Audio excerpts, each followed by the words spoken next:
तर भावांनो, आज आहे day 62 of 75 days hard cricket challenge. ग्राउंडवर जाण्याआधी दूध पिलो आणि ग्राउंडवर आलो. ग्राउंडवर येऊन पहिलं वॉर्मअप वगैरे करून घेतला.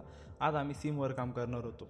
यामध्ये मग पहिले रील्स आम्ही निलिंग केले. आम्ही सीम बॉल घेतला आणि तो नेट्सवर रिलीज केला. आम्ही रिलीज करताना पहिले 30 बॉल इनस्विंगच्या सीमने रिलीज केले व लास्टचे 30 बॉल आउटस्विंगच्या सीमने रिलीज केले. त्यानंतर मग आम्ही दुसरी रील्स ही केली. त्या रील्सने देखील आम्ही सीम बॉलने नेट्सवर बॉल रिलीज केला. यामध्ये देखील आम्ही 30 बॉल इनस्विंगची ग्रिप धरत होतो आणि 30 बॉल आउटस्विंगची ग्रिप धरत होतो. मग लास्टला आम्ही सीम सरळ येते का वॉवल होती हे पाहण्यासाठी आम्ही कॅमेरा समोरून लावला आणि त्यामध्ये चेक केलं. आविष्काराने माझी सीम वॉवल होत आहे का चांगली येत आहे कमेंट बॉक्समध्ये नक्की कळवा. सगळं झाल्यानंतर मग पाणी वगैरे पिलो, कूल डाऊन केला आणि घरी निघालो.